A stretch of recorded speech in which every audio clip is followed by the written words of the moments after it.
¿Qué tal? Hoy vamos a sumergirnos en los textos de una historia que, la verdad, a muchas nos marcó. Juan Salvador Gaviota, de Richard Bach. Uf, un clásico. Y es que a primera vista parece un cuento muy sencillo, ¿no? La historia de una gaviota que, pues, se aburre de pelear por sobras y decide que volar es mucho más. Muchísimo más que solo un medio para comer. Exacto, pero la misión aquí es desmenuzar las ideas que se esconden detrás, o sea, el choque contra el conformismo, esa búsqueda de la perfección y bueno, ¿qué significa realmente ser libre? Totalmente. Porque esa es la genialidad de La Fuente, ¿no? Nos presenta un conflicto que es universal, pero disfrazado de fábula. Ajá. Es el individuo contra el sistema, el que innova contra la tradición. Lo que empieza como un pájaro haciendo acrobacias se convierte en una metáfora muy potente sobre nuestro propio potencial. A ver, empecemos por el principio entonces. Nos presentan a Juan Salvador Gaviota y desde la primera página ya queda claro que es el bicho raro. El diferente del grupo. Sí, mientras todas las demás están en modo supervivencia, siguiendo barcos, buscando comida, él está en su mundo, obsesionado con la aerodinámica, con volar rápido. Por el puro gusto de hacerlo. Justo. Y sus papás, claro, desesperados. Su mamá le dice algo como, Juan, ¿por qué te gusta tanto ser como los demás? Y esa pregunta es el corazón de todo el conflicto. La bandada no es que sea malvada, es simplemente pragmática. ¿Funcional? Exacto, funcional. Para ellos, volar es una herramienta para un fin, comer. Para Juan, volar es el fin en sí mismo, es arte, es pasión. Y claro, para la mentalidad de la bandada, eso no solo es inútil, es hasta peligroso. Una irresponsabilidad. Y esa irresponsabilidad casi le cuesta la vida. Los textos describen cómo se estrella una y otra vez, a 100 kilómetros por hora, luego a 150. Queda hecho pedazos. Sí, y llega a su punto más bajo. Escucha una voz en su cabeza, esa voz que todos conocemos que le dice, ya, acéptalo, eres una gaviota, eres limitada, vuelve a casa y olvídate de estas tonterías. Ese momento es clave. Porque esa voz no es otra cosa que la voz de la sociedad internalizada.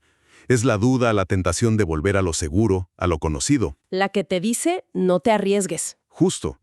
Pero es ahí, en esa oscuridad, cuando está a punto de rendirse, que tiene la revelación que lo cambia todo. Es que es una revelación genial. De repente piensa, alas cortas, claro, como las de un halcón. Ándale. Y se le ocurre plegar las alas mayores y volar solo con las puntas. Es un cambio de perspectiva total. No es más fuerza, es más inteligencia. Exacto.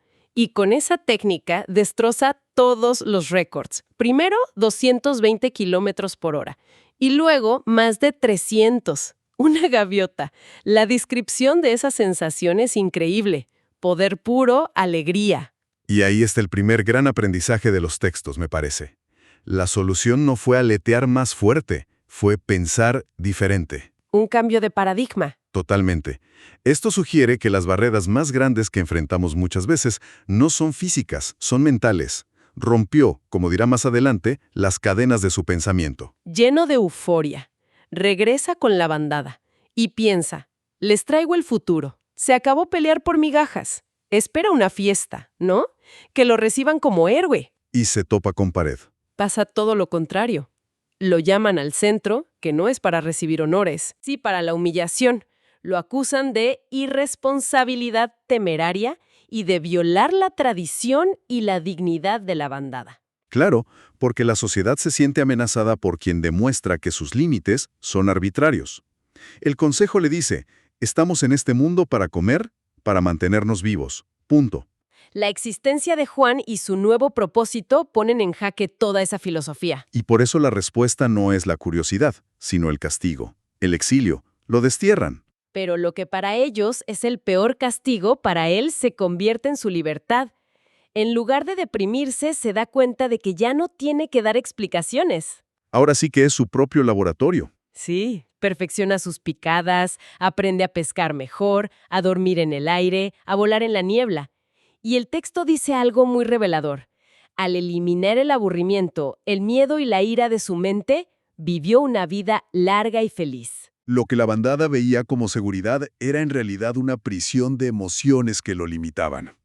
Ok, entonces Juan es un exiliado, pero en lugar de ser un castigo, esta soledad se convierte en su doctorado. Exactamente. Y es ahí, después de perfeccionar todo lo que puede en el plano físico, que la historia da un giro, pues bastante inesperado. Sí, se pone muy interesante. Después de una vida larga y plena, aparecen a su lado dos gaviotas brillantísimas, puras como la luz de las estrellas, y vuelan con una perfección que él jamás había visto. Y no vienen a juzgarlo. Simplemente vuelan con él, igualando cada una de sus maniobras sin el menor esfuerzo. Es como si le dijeran, reconocemos tu nivel, pero hay más. Ándale. Y le dicen una frase muy simple. Hemos venido a llevarte más alto, a llevarte a casa. Y con eso, Juan asciende. Y llega a, bueno, no es exactamente el cielo como nos lo imaginamos, ¿verdad? Para nada, es más bien como una escuela. Justo, como una universidad para gaviotas iluminadas. Ahí se encuentra con otras como él, que viven para perfeccionar el vuelo. Y su instructor, Sullivan, le explica algo increíble. Le dice que él es 1 en 1.000.000, que la mayoría de las gaviotas tardan miles de vidas en darse cuenta de que hay algo más allá de comer. O sea, este concepto de las múltiples vidas. Es una idea central, pero no tanto en un sentido religioso. Yo lo veo más como una metáfora sobre el aprendizaje. A ver, La idea es que uno elige su siguiente mundo, su siguiente nivel de conciencia, con lo que aprende en este. Si no aprendes nada, tu siguiente vida es idéntica, con las mismas limitaciones. Juan avanzó rapidísimo porque su hambre de aprender era insaciable. pero aquí es donde la historia se pone ya muy abstracta. Tiene una conversación con el anciano, Chiang, y Juan le pregunta si ese lugar es el cielo. Y Chang se ríe. Sí, y le dice la frase que define todo. El cielo no es un lugar, ni un tiempo. El cielo es ser perfecto. Y le habla de volar a la velocidad perfecta, que no es un número. Sino simplemente estar allí. Exacto, es un salto cuántico. Pasamos de la física del vuelo a la metafísica de la existencia. Totalmente. Lo que Chang le está enseñando es que su verdadera naturaleza no es un cuerpo de plumas y huesos limitado por el espacio y el tiempo. ¿Sino que es? Una idea perfecta e ilimitada de la libertad. Es una lección sobre la conciencia. Volar a la velocidad del pensamiento es entender que tu conciencia no está atrapada en tu cuerpo. Puede estar donde sea, cuando sea. Espera, vamos a desempacar eso porque suena casi a teletransportación. ¿Es literal o es una metáfora? Yo creo que es ambas cosas. Y ahí está lo bonito. En la historia, de forma literal, Chang desaparece y reaparece a metros de distancia. Ajá. Pero para nosotros, la lección más aplicable es la metafórica. ¿Cuántas de nuestras limitaciones son reales y cuántas son solo ideas? No puedo, es imposible. Chiang le dice a Juan, rompe las cadenas de tu pensamiento y romperás también las cadenas de tu cuerpo. Es una idea radical sobre el potencial humano. Radicalísima. Y Juan se obsesiona con aprender esto. Le cuesta, se frustra, hasta que por fin lo logra. Y justo cuando se convierte en un maestro, Chiang se despide, pero le deja una última tarea, casi un susurro. Juan sigue trabajando en el amor.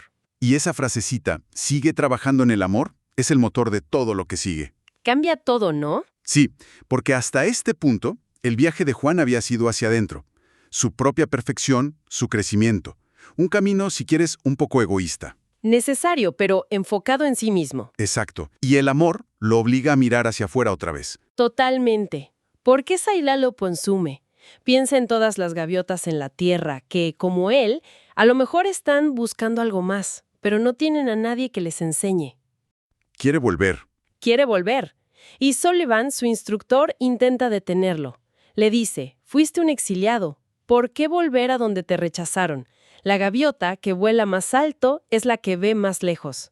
Es un argumento muy lógico, la verdad. Sí, porque un genio volvería a dar clases en primaria. Pero la respuesta de Juana es de una profundidad increíble. Le dice que si su amistad depende de estar en el mismo lugar y tiempo, entonces no es real. Exacto. La verdadera conexión, el verdadero amor, trasciende lo físico. Y con esa idea, entiende que su propósito ya no es solo perfeccionarse a sí mismo. Pasa de la autoperfección al servicio, a compartir lo que sabe. Una gaviota joven, furiosa, que acaba de ser exiliada por lo mismo que él. Es como verse en un espejo. Tal cual. Y Juan, en lugar de dejarlo solo, se convierte en el maestro que él nunca tuvo. Empieza a juntar a otros exiliados, a los marginados. Y no solo les enseña trucos, les enseña la filosofía que aprendió de Chiang. Les dice, son libres. Su verdadera naturaleza vive, perfecta, en todas partes. Les está dando una nueva identidad. Les está devolviendo la dignidad que la bandades les quitó. Exacto. Y entonces llega el gran momento, la confrontación.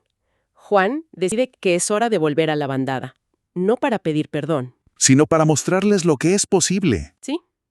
Llegan 8 de ellos, volando en una formación impecable, haciendo maniobras que las otras gaviotas ni soñaban. El texto dice que el ruido de la bandada se cortó como si la formación fuera un cuchillo gigante. El silencio debió ser ensordecedor, porque su sola presencia es un desafío andante a todo su sistema de creencias. Y la reacción del poder del anciano es la esperada. Miedo. Pánico.